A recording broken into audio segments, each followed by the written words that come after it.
everybody. Let's do a pilot resume review today.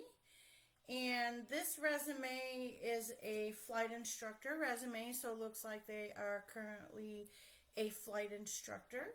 So let's go through and talk about what we see here. And we're going to be looking at this as if this person was applying for an airline interview. So let's take it from the top. So identifying information up top, name, and this person has their email, phone number, full address, which is great. I would recommend, if you have a LinkedIn, to also put that up there. And you can put your resume on LinkedIn. I would recommend that if you're job searching. There's a way to upload it to your profile and set yourself as open to work. And what I would recommend for that is you can make a de-identified resume where it's just like your name and your email. That way, you're not broadcasting all of your personal contact information to the world. So I would put a LinkedIn here if you have one.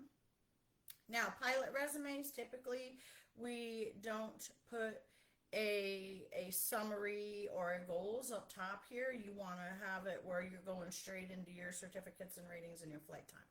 But there is some good stuff in here. So I like the Gold Seal Flight Instructor. In fact, I tell y'all to put that on there. But I would put that down here under certificates and ratings, like over here where you have this stuff, right? I would put that there. And then your degree is going to go down the bottom where your education goes. So you have good stuff here, but they just need to be in different parts of the resume, because at an initial glance, I'm not going to read this. I'm going to go straight for this stuff here, right? So pilot resumes, you do not need to have a summary or an objective, but you have some stuff here that does need to go on the resume. And then CRM, and remember guys, if you're putting skills on here that are skills that just come with being a pilot, you don't need to list it. You should have that stuff.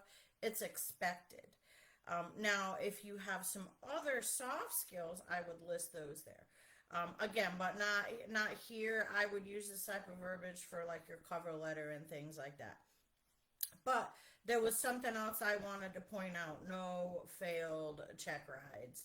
And it's buried in here where we can barely see it, right? And this is great, you guys. The no failed check rides, there's not a lot of people that can say that. So this, again, I would put it down here where it really stands out, and I'd put it right at the bottom as the bottom item, 0, and I would spell it out, Z-E-R-O, 0 failed check rides. We really look at that. When you're applying for an airline, they look at check ride failures as an indicator of possibly how well or not well that you are going to perform in training, right? So hold on guys, let me see. There's something here going on. Oh, I don't know, with my video. But we do look at that as an indicator. If you have a lot of failed check rides, we start to question your ability to be successful in training. Whether it's your study habits, whether you just get nervous taking evaluations, I don't know what that might be, but then we need to dive deeper into what weaknesses do you have. So look at this. One great thing about you, and it's buried up here, if I at first glance would have even noticed that. So put that here, make it noticeable. Take the things that are your really good selling points and make them stand out. And then this is good here. And you could put like a certificates and ratings. So this is the order and the format that we do like to see. You can put like a IA here instead of instrument airplane, just to clean this bullet up and make it a little bit better. And then you have instructor, good. You have an IGI, that's something extra, right? So IGI is an added rating that this person didn't have to get. They have expanded instrument instructor knowledge. So that's great. Remember, everything that you can do to make yourself stand out. This is extra ratings. Like if you have extra endorsements like tail wheel or things like that. I've had people say, well, I'm a glider pilot, should I put that on there? Absolutely, yes. It shows that you are more knowledgeable and more well-rounded the more things that you've done in aviation or added, right? So IGI, but then I'm also going to expect that this person should have some really good knowledge on the instrument stuff since they're also a double I and an IGI, right? So that's going to be my expectation walking into this interview as well, that this person should have a high level knowledge in that area, which is great. That's exactly what we're looking for in an airline interview, whether this be for a 135 airline, whether it be a 121 airline, any type of, airline type operation. What else do we have here? U.S. passport, unexpired, very good. Whether you guys know it or not, there are a lot of non-U.S. passport holder pilots in the application pool everywhere, and in the United States. And some airlines can hire them, some can't. It depends on their particular criteria. And so it's good to know that. Then we don't have to wonder, because you do see a lot of foreign, like U.S. green card holders that have a foreign passport, and to some airlines they require you to have a U.S. passport. I like this ATP CTP course complete. That's great. Have your restricted radio telephone. That's great. Hey, if you're out there and you don't have this yet and you're looking to go to the airlines, get one so you can put it on your resume. You're going to need to have one, so put it there. So this looks pretty good, right? I would just pull a couple of these things out here and put them down here. Now, the one question I would have, but I'm probably going to find it out as I go through the resume, and I can kind of see it up here, is if you're restricted ATP qualified, right? We don't really know that. We can make assumptions based on the school you went to. So it looks like here, because you have a bachelor's in maybe, and with a concentration in professional flight. So I can assume maybe that this person qualifies for restricted ATP, but that's a question, again, I'll need to ask when we have the phone call. Now, flight time. I don't like this here. It's hard to read. Don't make it hard for your recruiter when they're looking at your resume. You want to make it quick so they can know, because I don't care about anything down here on your resume if you're not qualified. And it just, when you put your hours in sentence format like this, it makes it a lot harder for us to really trying to pick out some key things here. So column it up, kind of like you have here, right? Put it in a column and list it out, same like you have. So let's see if you have all the categories. So total time 1,055. Again, this may be a pilot that's ready for hire on a 121 side with a restricted ATP. Maybe I've got to ask the question because I see the degree up here. So potentially they may be ATP qualified. I'm going to assume, again, since they've done the ATP CTP course, that that's a correct assumption. So I'm, 95% sure that this person is qualified for like ATP with these hours right here. PIC 972, okay, great. Most jobs require 500. Multi-engine 29. So if you're going for like a regional airline job or something like that, yeah, you've got enough time. You need at least 25 to qualify, because you're going to get the rest as part of the training. Actual instrument and simulated instrument. Combine these. Everything that is in the aircraft, combine it. We don't care if it's actual or simulated. What we are looking at is if it's aircraft or simulator. So combine these. And it'll look better. 2 hours of actual is nothing to brag about, right? So just put instrument, aircraft, that number. And then cross country, good. Almost to 500. And then night 101. So looking like we're right at close to the ATP as far as I can tell. So good. I like the cross country time. Actually, for 1,055 total time. That's a good amount of cross-country time. So I'm feeling good about this pilot so far. So far I'm feeling like this is a pretty good qualified candidate based on what I see. We've got an IGI here, lots of cross country time, ATP, CTP's complete. I, I'm looking forward to walking into hopefully a pretty solid interview with this candidate. So let's take a look at their experience. Alrighty. So they're currently a flight instructor. Now, here's my recommendation when recruiters are looking at a resume, airline resume. They are going to check for seamless employment, no gaps of employment of more than a few months or so. Maybe you're between jobs for a month or two, or something like that. But they're looking for no gaps, and if you can make these dates a little easier to read, slide them out here to the end, and you could do like 11/2024 dash 09/2025, and that'll clean it up and make it a lot easier for your recruiter to read for you. That just makes it a little bit easier for us to kind of go down the line, especially when you have more work history, right? Maybe you have 3 or 4 jobs, and we can go boom boom and match up the dates and make sure you don't have any gaps. Okay, so they've been a flight instructor, and that's great time building. I've been even hearing lately some of the airlines are wanting to see a portion of your experience building as a flight instructor as dual given. So we like flight instructors. They usually get good experience. Teaching another person helps you learn also.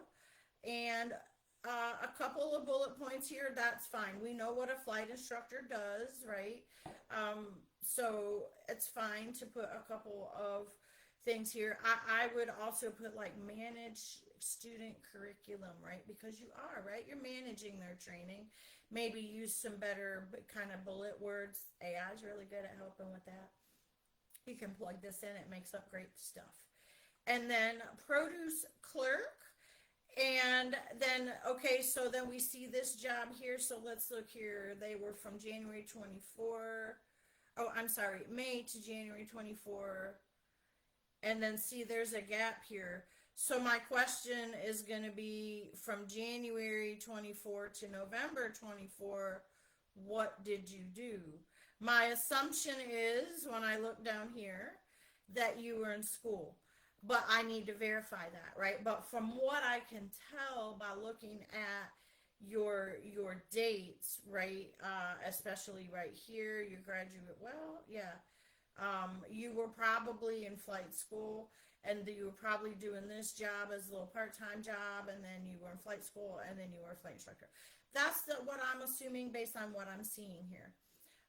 Again, now I don't like how you have, and this isn't consistent, guys. So resume, your format, make sure your formatting, your fonts, all of that stuff is consistent on your resume. So looky here.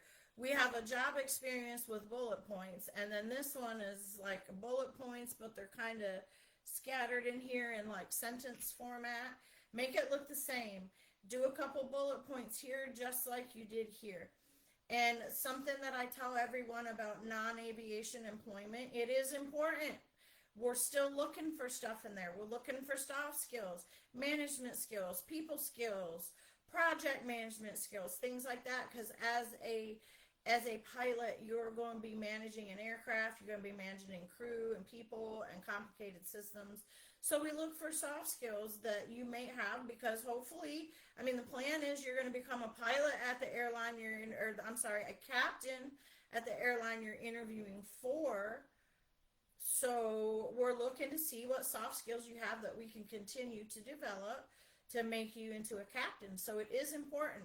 And those are the things you want to highlight, right? That's really all I care about. So I'm going to look at this produce clerk job. I'm going to see what you did. Did you do anything that maybe has some soft skills that are related to being a captain, being a first officer? Okay, good. So formatting here doesn't match. So this is, we got to fix this. That's got to be fixed. And then I'm going to make the assumption, based on looking at this resume and the job history, that this person is early in their career, right? They went to school. I can look at the dates here, and this explains to me why I probably do not see a 10-year work history here. And that's probably why this person hasn't been working for 10 years. But standard in aviation is go back 10 years on your work history and your address history on your applications, all that good stuff. 10 years, guys. But I'm just going to assume, since there's 2 jobs here, that this person is just starting out and they don't have that, right?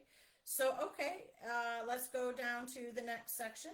So we have the bachelor's degree here and professional flight, and yeah, GPA matters in aviation, so it's nice that you have that on there. Airlines do look at that. Now, I know that most all have dropped the degree requirement, but if you have one, they look. I know when the airlines did have a degree requirement, there was a GPA requirement as well. So it's nice to have that on there, because in aviation, they do look at that. And, if I've been recruiting for a while, I can probably figure out maybe by where this person went to school, the university they went to, if they have a restricted ATP program. Again, still trying to figure out if this person qualifies for ATP 8000. We think they do because ATP CTP is done. And then did their flying at did some flying at ATP as well, and did their ATP CTP course at ATP Flight School just here recently. So this is a good current recent pilot. So I would not expect to find any issues in the interview as far as the technical or anything like that. Everything I'm seeing here on this resume is telling me that this pilot is current and looks to be very qualified, has even done some extra things. So I'm liking what I'm seeing. There's some resume formatting stuff, but I'm liking what the resume is telling me. And okay, see, you have all of the things that you put up here down here. So this can go. This is just a distraction. You want to get to the meat and potatoes right at the top, which is these 2 categories right here. And look at here. Here's another error. There's a lot of formatting issues on this resume. Look at here. This is a different size than this. This certificates and ratings should be the same size as flight time, should be the same size as this. So this is, you got to fix this. This whole flight time section needs to be repaired. Fix the size and then put it in a column and make it easier for your recruiter to read. And okay, and then Gold Seal CFI, I would still put that up here.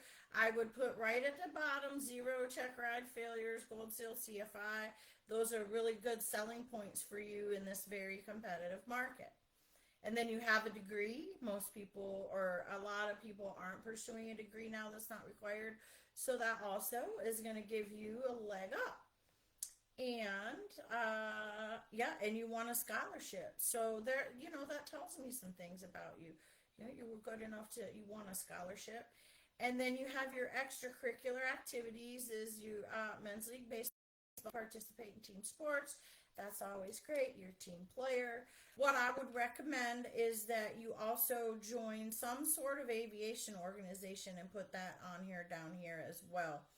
You could put extracurricular activities and volunteer work, or whatever the organization is that you're going to participate in. Give it a title similar to that. But I would recommend to join at least one because that's always a good look to be given back to your aviation community, and just be a good citizen. So overall,